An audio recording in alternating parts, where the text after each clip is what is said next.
Historic Marion Theater. And don't forget, we also do men and children's cuts too. Hello, gorgeous. Ocala's information station, 1370 WOCA. Ocala.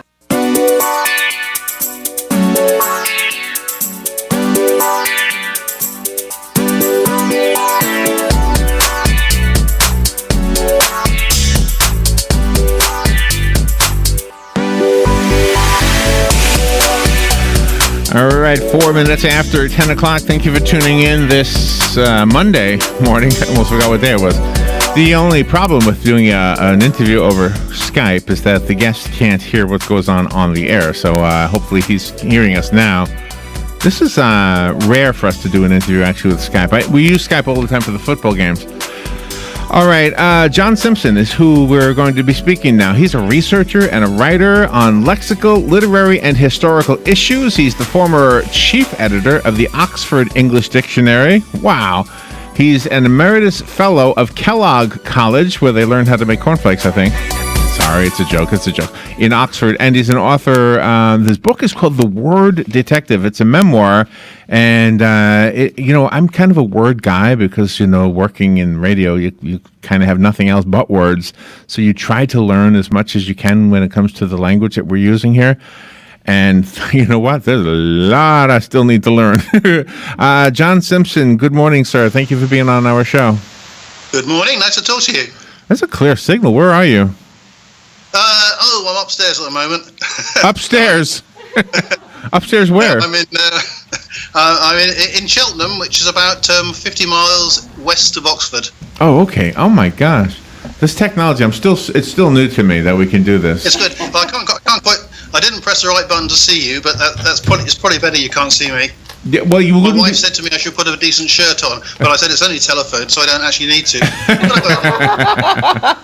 So I got a decent shirt on anyway. So in the book, do we get to learn what your life is like as far as figuring out where language comes from and the origins of words, that kind of thing? Yeah, that's the sort of thing I've been doing for the last 40 years or so. I mean, I retired about 3 years ago, so I'm sort of now looking back a bit retrospectively about the whole thing. But I found it was absolutely fascinating, just documenting the history of each individual word in English from the Anglo-Saxon period, the Old English period, about 1500 years ago, right up to the present day. So any word's got a little history, and if you can plot it more precisely, which is what we were trying to do, then it was all good fun. Take the word magazine, for example. You think of that as just being, a glossy periodical that you sort of read when you go to the hairdressers or something, or the dentist or something, or even buy if you've got a lot of money. Actually, the word goes back to Arabic. We got it from about the 16th century, because in Arabic it means a storehouse. Really? Stored, for example. Every word's got a little history, and the idea with a newspaper magazine is that it's a sort of storehouse of information. Yeah. But it's taken about took about 300 or 400 years to get to that meaning from the original military meaning. That is interesting that you said, because when you think of it as a storehouse, it makes sense that it's used as a place to carry bullets or whatever. And you remember what the French for a shop is, a magasin. It's the same word. I mean, essentially, a shop is a storehouse of things. Oh, yeah. A newspaper magazine is anyway. They're all. What I realised after about 40 years, what I'm most interested in is these little patterns and interconnections between language that are just below the surface, but are there if you push a little bit harder. Can I ask a question? What does it mean exactly when they call our languages the romantic languages? What does that actually mean? Well, it doesn't mean that they're particularly good for the language of love. You mean romance languages rather than romantic languages. Oh, did I say it wrong? Okay, I'm sorry. Romance languages. Yeah. And they're the languages that come from the language that the Romans speak. So Romance Roman. So Latin. So the Romance languages are French and Italian, Spanish. The languages that Latin degraded into, if you like, after the fall of the Roman Empire. The languages were still used along the Mediterranean coast and in neighbouring countries, and they weren't the same as Classical Latin. They developed onwards in the same way that English has developed onwards since then.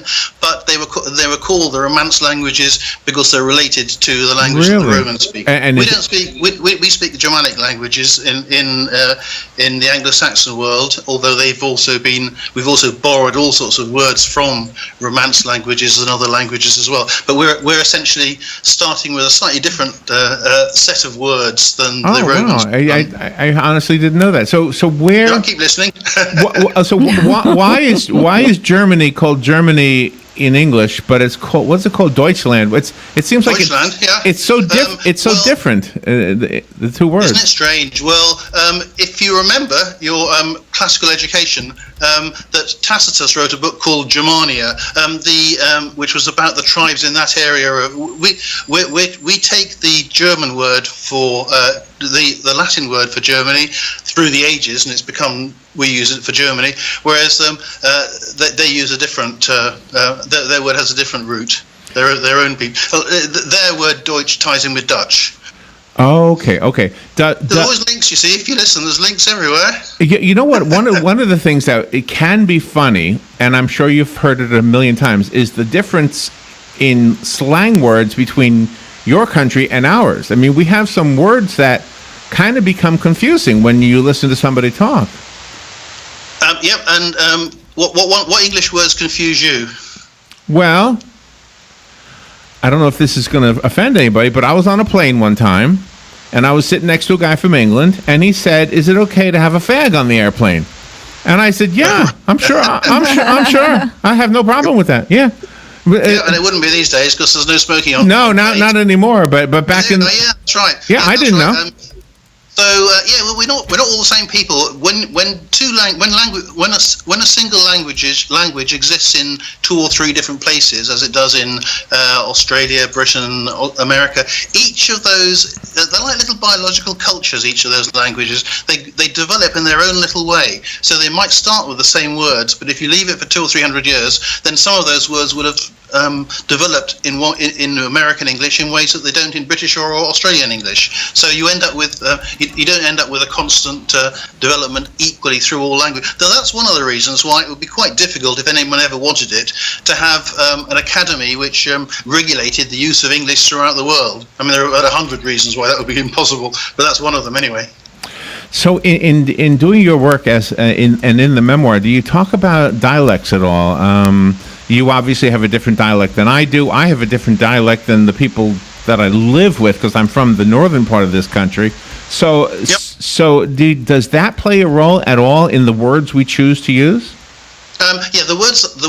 Some of the words. What I've done in the book is I've mixed a sort of memoir of my own life at the dictionary and what it was like working on the dictionary with little excursions into individual words, like dribs and drabs, which is a sort of came into English through English dialect. So I have a little discussion of about half a page of individual terms, and some of them are dialects. The word deadline, for example, was quite an interesting one. That British people don't realise that in the modern meaning started in America in the middle of the 19th century, when, according to prison rules, if a prisoner escaped over a line drawn around the prison, theoretically at a certain distance, then they could be shot dead, and that would be the deadline. Oh, wow. A long way away from that these days. So a deadline is just something if you need to get your copy in time for a newspaper or whatever. But that's the sort of there's a reason why we use a word that sounds so odd today. How about when people intermingle language, different words and phrases from the different cultures? Like, you know, when you're talking about, you know, like having a bad day or something, and then people will say "c'est la vie," or, you know, just throw that in there. Well, I mean, that's one of the ways that language changes, the interaction of cultures. And that's one of the main ways but certainly in the past that the language has changed, just because you come into contact with people who speak a different language in order to develop a coherent communication. You have to give and take and use their words a bit, they use yours a bit, or whatever. So in fact, if you're a linguist, if you write dictionaries, you tend not to be too hung up about language change like that. You're observing and monitoring what's going on, rather than saying, "Oh dear, you shouldn't really say it." Use a Spanish expression like that in English. It's quite improper. Actually, that's the way the language works, and language rather enjoys the challenge of incorporating new material. In the book, The Word Detective, you do cover the history somewhat of what we have to say on radio, the F word, because we can't say the F word in the United States on the radio. Right. What is the history behind that? And there's some let's see, folklore or whatever that it means for unlawful carnal knowledge or something like that? It actually goes back to at least the 15th century, and so that etymology wouldn't have been appropriate at the time. It comes probably from North German dialects, but we can't.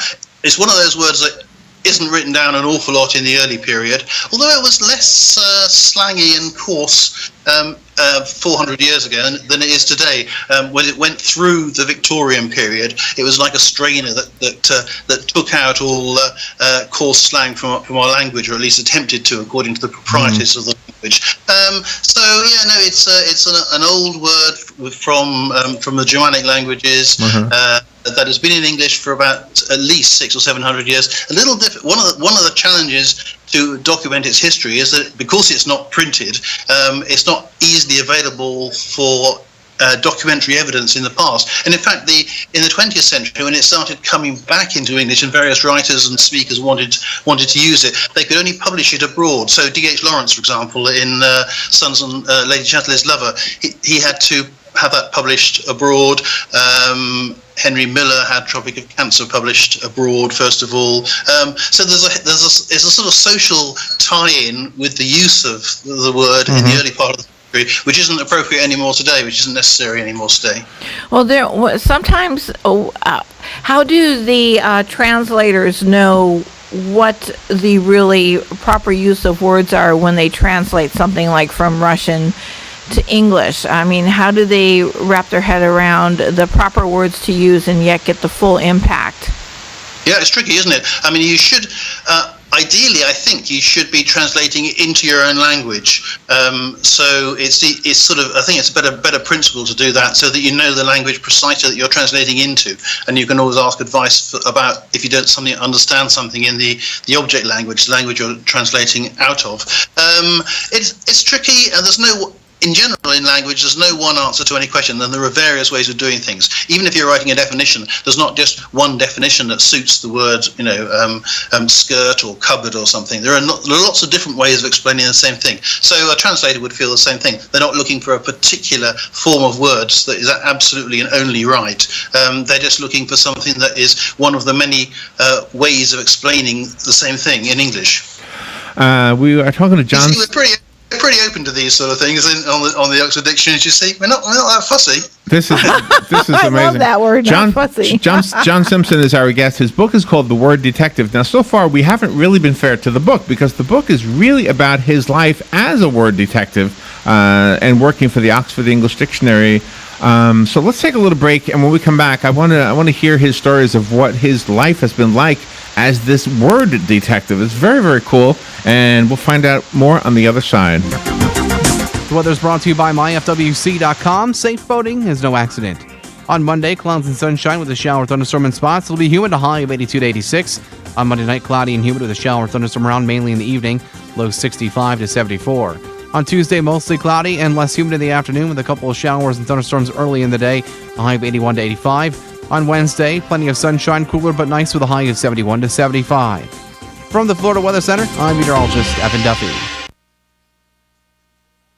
If you find an animal or a bird that needs help, call Animist Foundation at 352-843-6379. They will come and get the animal if you can't take it to them. High school students and those with court-ordered community service can earn required hours in this rewarding environment. And veterans who share a bond with animals and parents who have been through mental or physical trauma are especially welcomed. Families, clubs, and tourists can arrange for tours of Animist without driving for hours or miles. Consider volunteering. Animist needs you. Don't get caught without your daily source of senior deals. Pick up your copy of the Senior Voice newspaper. It's your source for schedule and events tailored to seniors, with information you need, like a list of free events in the area. We even have Tom's Picks, a free referral for people who are looking for a company to do work for them. Tom's Picks will refer the company to you that fits your needs. And all we ask in return is that you tell them where you heard about them. For more information, call Tom's Picks, 352-804-1223. And pick up your copy of the Senior's Voice at most any business up and down the 200 corridor. Now read Ocala Downtown newspaper online. Robin, October is pork month. Does that mean we can really ham it up? Yes, like we don't already. It's just an excuse for everyone to indulge in all their favorites like ham sandwiches, ham salad, and... I know where we will be eating a lot this month. Honey Baked Ham and Cafe on Southwest 27th Avenue behind Best Buy. Hey, while we're there, we can order our holiday meals. You know, they even cater for breakfast, lunch, and dinner. Yes, now is the time to order. We don't want to miss out on the special sides and desserts. Honey Baked Ham, the world's best ham. Except for Larry. What do I do now? After 911, don't worry, call Fakuri. Fakuri Medical and Chiropractic, treating auto injuries for over 32 years. Same-day appointments, immediate medical attention, all under one roof. Don't worry, call Fakuri. Go to bestinjurycare.com. All auto insurances are accepted. Available 24 hours a day, 7 days a week to take your call. Car accident? Don't worry, call Fakuri. bestinjurycare.com.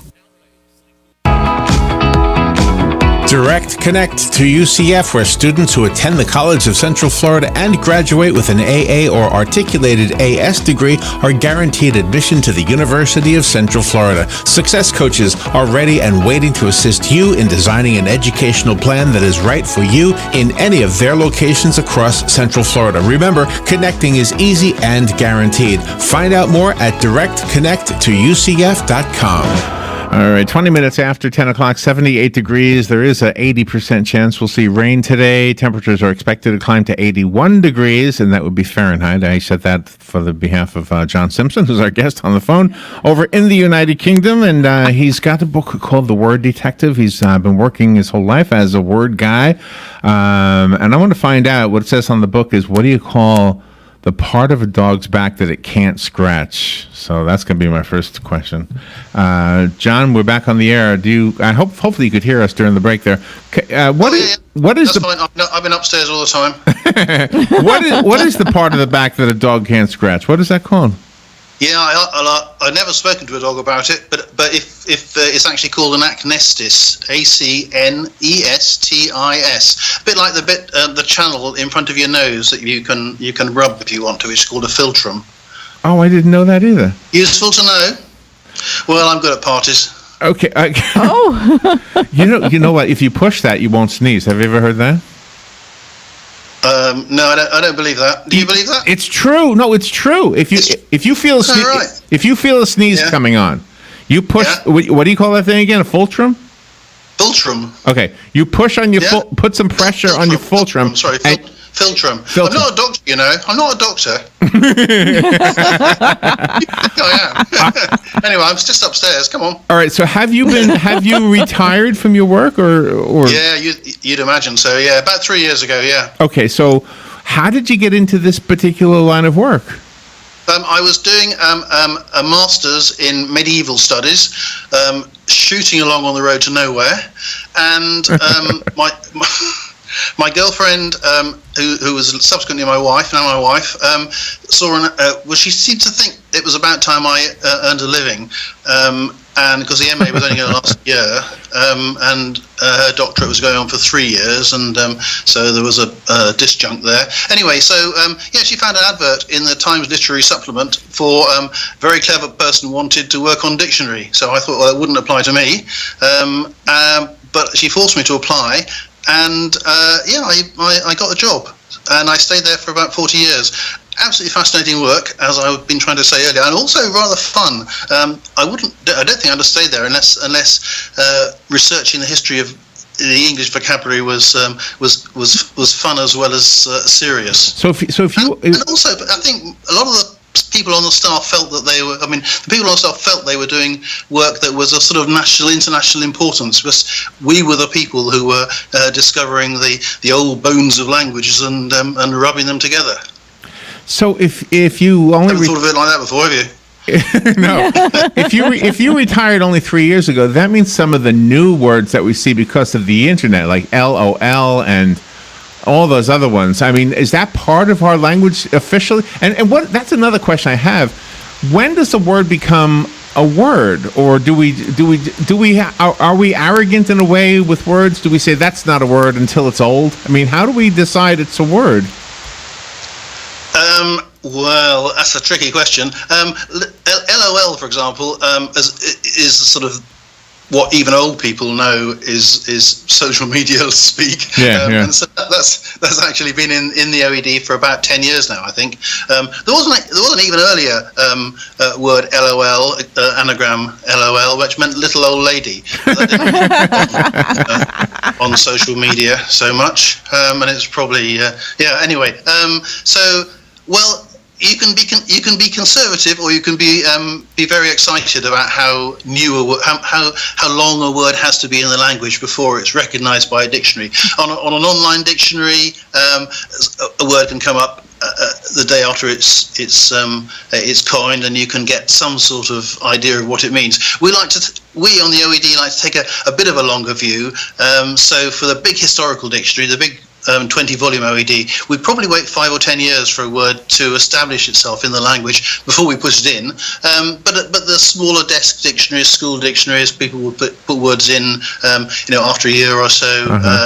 So it sort of varies for the audience and varies for what sort of word it is, etc., what sort of evidence you got for it, how important it is, all sorts of considerations. So after your girlfriend made you get a job, what was your what was your early assignment like? I mean, what did the boss tell you to go do? Yeah, I wasn't the boss. I was interviewed by the boss, but as soon as I got a job, it was one of his assistants who was looking after me. But that was fine because she was good. Well, I thought that I was going there to write beautiful definitions of well-researched words, but actually the first thing they got me to do for about a month was to read a translation of a French book about cinematography, which I sort of thought was not really what I was there for. But what it was that I had to look out for examples in this rather dreary text of words that appeared to me, in my knowledgeable state of having worked on the OED for about 2 days, to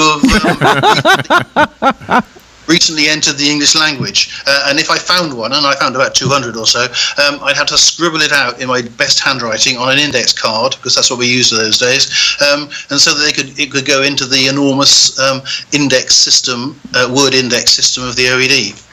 Have you? Hello. Oh, have you ever made up words by yourself and just sort of inserted them in there? just put them in the dictionary, and as if I would tell you. No, of course I'm much too good to do that. I think maybe people do try to smuggle words into the dictionary, but we always think we've always caught them when they have tried. So I think we have systems, which I won't tell you about, to ensure it absolutely never happens.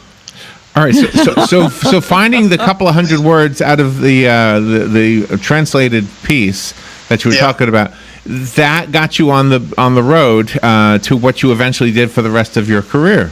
Yeah, I mean, once I got that out of the way, they gave me some cards, index cards that other people had collected, all for a particular word, which was the word queen. In fact, I don't know, you don't have a queen over there, do you? But anyway, we have one. It's quite an important word. We borrow yours. Yeah, and so I was given a whole bunch of index cards all about the word queen, and I had to sort them out, write definitely research different meanings, write definitions, ready for what was actually going to be a supplement to after the Victorian Oxford English Dictionary, the old Oxford English Dictionary. And it was great fun, and I did what I want. About 2 weeks I worked on these things, and then I got told by my trainer that I got lots of it wrong, and so I had to go at the beginning again and start again. But that's how you, etc., etc. Did Freddie Mercury and Brian May catch any flack for calling their band Queen? Over here, no, there have been worse things in the rock world, I think, than that have unsettled the country than that.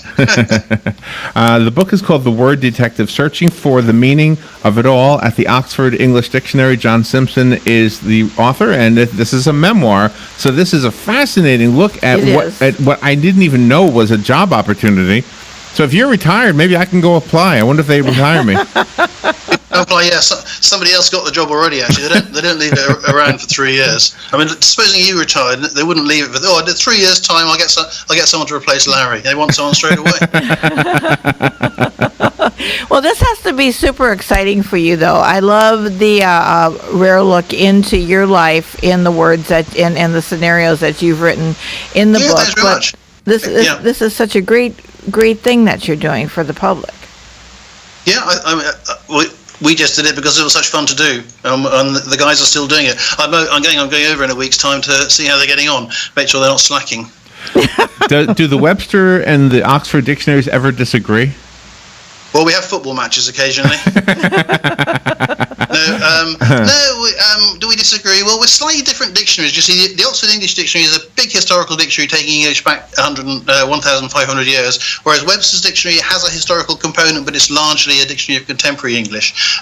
So, no, we don't argue. No, we're all best friends. By the way, the word football is an interesting word, too, because over here it means something totally different than over there, doesn't it? Yeah, I know, yeah. You call it... We call soccer, it, right? Yeah. Well, we call it soccer. I mean, it's just short for association football. Right. And we used soccer at the end of the 19th century. We still do. But I mean, football. These sports terms are a bit confusing because originally, when the word football was introduced in, it was a medieval term. But in the Victorian period, football meant rugby football. So if you said, "I'm going to play football," and you went out into the garden, you'd be taking a rugby ball. But 100 years later, you'd be taking a soccer ball. Oh wow, that's more. I had no idea. At least we taught you the rules now. John, you are not only interesting but funny. Thank you for being on the show with us today. Again, the book is The Word Detective. I found it on Amazon. And do you have a website, John? Yeah, I got a website. Yeah, johnsimpson.org, I think it's called. Okay, very good. That's easy enough. I put something up there a couple of days ago as well. That was good. Nice. Well, you can come. Up to date. You can come downstairs now, John. Thank you so much for being up there. That's okay. Great. Bye then. All right, we will be right back.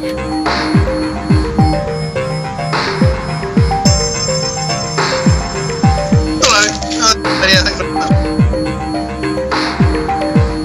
Yeah, it's good. Yeah. The City of Ocala Department of Recreation and Parks are proud to present the 34th annual Light Up Ocala on November 18th. The fun starts on the square in downtown Ocala from 4 to 9 p.m. There'll be food vendors, 4 stages of entertainment, Whoville, Themed Kids Zone, the downtown holiday skating rink, crafts, the Junior Sunshine Christmas Parade around the square, and at about 7:30 p.m., the official downtown lighting ceremony. See you at Light Up Ocala. How would you like to win a new home and make a difference for Hospice of